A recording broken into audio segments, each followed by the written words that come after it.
Welcome to Power Talks, a podcast designed for technology, trends, and insights. Hi, welcome to the fourth episode of our AI in QA series. In this episode, we will be talking about building the future-ready QA for organizations. Joining us is Shrish Ashtaputre. He is the head of QA and DevOps at Calsoft with 25 years of experience in IT engineering. So, Shrish, the most awaited episode, AI adoption and its future readiness.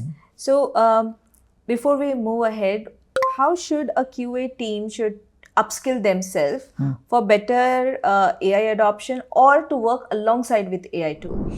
Right. So basically, there are three things that QA team should do to become AI ready.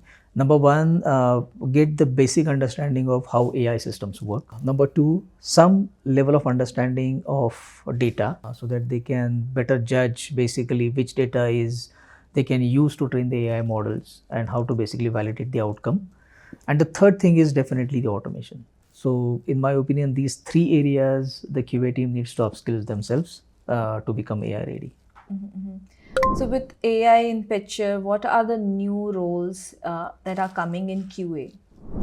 A lot of new roles in my opinion. So like we say AI in testing or use of AI in testing. Similarly, there is a need for testing the AI systems. So there is a need for basically data QAs where essentially these guys are experts in testing the data, whether the data is ready to be used with the AI systems. So that's definitely one upcoming area.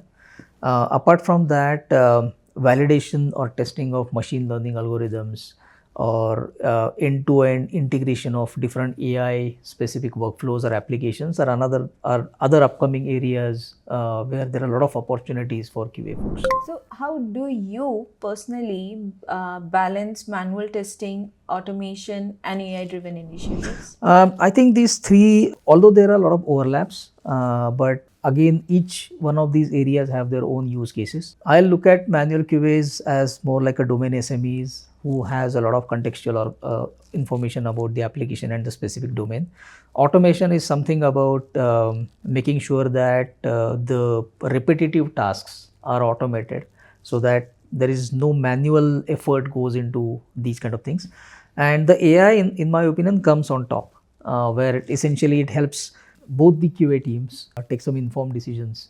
Let's say you analyzing the data patterns, analyzing the historical information, or even predicting some of the things which might happen due to the changes going into their application, and in general improving the overall productivity for both the groups. So I think that's how I will layer these three things in any QA organization.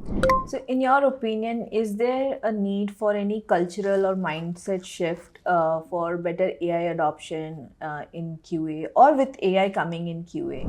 Yeah, so I think the QA teams should not look at AI as if it will take away their jobs As a competition. but they should look at it as an augmentation of their capabilities, wherein they can actually improve their productivity multifold by using the right tool and using the tool in the right way. Can you share some transformation stories of Calsoft where they have done so? Right. So I'll again give an example of CalTIA, for one of our customers, it actually helped reduce the test cycle significantly, roughly 60% or so. So that's the direct benefit that CalTIA brought in. Another similar use cases are basically about self-healing is definitely one, but even defect triaging. So we implemented a use case. Essentially the tool acts as a gatekeeper, wherein any ticket which is coming from the field, that AI agent essentially analyzes that ticket and pass it on to the after doing the initial triage, pass it on to the respective component owner or component team. So the task which is typically done by a software developer is now done by AI. So there is a lot of productivity gain, and that software engineer can actually contribute to something more meaningful. So let's take some audience questions. What's the first step for a QA leader who wants to introduce AI? I think the first step should be to have a definitive and clear use case, what they want to implement with AI. There are so many use cases out there. If you Google, if you read different blogs on Medium or other sites, you will come across different use cases being implemented. But what is really important for you and your organization, that should be defined first before you step into the AI. Yeah, perfectly said. Second question, how do you handle resistance from team worried about AI replacing jobs? Okay, so I think that has to be done through a lot of trainings. And again, I would say the team should not look at it as if it is taking away their job, but it is essentially helping them improve their productivity multifold. So look at the bright side rather than basically looking at it as if it will take away the jobs or it will have some destruction. That's not the case. Last question, Shrish. What KPIs define the success of AI adoption in QA? Okay, so I think again this will be primarily derived by the use case and it will vary use case to use case.